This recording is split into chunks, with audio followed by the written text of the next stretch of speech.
Doctor ജ്യോതിയാണ് JDS-ഹോമിയോക്ക്. ഇത് നമ്മൾ നോക്കാൻ പോകുന്നത് അലർജിയെക്കുറിച്ചാണ്. അതായത് അലർജിക് റൈനൈറ്റിസിനെ കുറിച്ച്, പ്രധാനമായിട്ടും അലർജിക് റൈനൈറ്റിസിനെ കുറിച്ച്. അധിക പേഷ്യൻസും ചോദിക്കാറുണ്ട്, എന്തുകൊണ്ടാണ് ഡോക്ടറെ അലർജി ഉണ്ടാകുന്നത്, എന്തുകൊണ്ടാണ് എല്ലാവർക്കും വരാത്തത് എന്ന്. അലർജി എന്ന് പറഞ്ഞാൽ നമ്മുടെ ശരീരത്തിൻ്റെ പ്രതിരോധ സംവിധാനത്തിൻ്റെ വികല പ്രവർത്തനങ്ങളാണ്. അതായത് എന്തെങ്കിലും പൊടിപടലത്തിനോടോ അല്ലെങ്കിൽ അന്തരീക്ഷത്തിലുണ്ടാവുന്ന ചെറിയ ടൈനി പാർട്ടിക്കിൾസിനോടോ പൂമ്പൊടിയോടോ അതും അല്ലെങ്കിൽ കാലാവസ്ഥ വ്യതിയാനത്തോടോ ഒക്കെ നമ്മളുടെ പ്രതിരോധ സംവിധാനം അമിതമായി പ്രതികരിക്കുന്നത് കൊണ്ടാണ് അലർജി ഉണ്ടാവുന്നത്.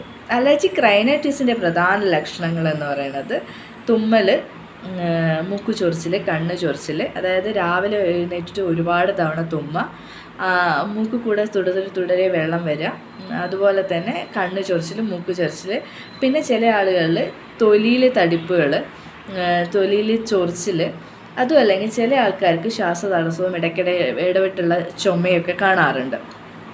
ഇനി ചില ആളുകൾക്ക് ചില ഭക്ഷണത്തോടൊക്കെ അലർജി ഉണ്ടാവാറുണ്ട്. അവർക്ക് വയറിനും പ്രശ്നങ്ങൾ കാണാറുണ്ട്. പ്രധാനമായിട്ടും നമ്മൾ ചെയ്യേണ്ട കാര്യം എന്ന് പറഞ്ഞാൽ ഈ അലർജൻസ്, അതായത് നമുക്ക് അലർജി ഉണ്ടാക്കുന്ന വസ്തു എന്താണോ അതിൽ നിന്ന് ഒഴിഞ്ഞു നിൽക്കാൻ പരമാവധി ശ്രദ്ധിക്കുക.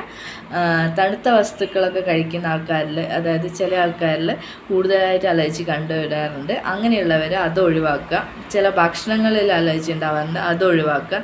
ചില ആൾക്കാർക്ക് ചെമ്മീൻ, കടുക്ക, ഞണ്ടൊക്കെ കഴിച്ച് കഴിഞ്ഞാൽ തൊലിയിൽ തടിപ്പുകൾ ഇതൊക്കെ വരാറുണ്ട്. അങ്ങനെയുള്ള ആൾക്കാർ അതൊക്കെ ഒഴിവാക്കുക. പിന്നെ ശരിയായ ചികിത്സ സ്വീകരിക്കുക എന്നുള്ളതാണ്.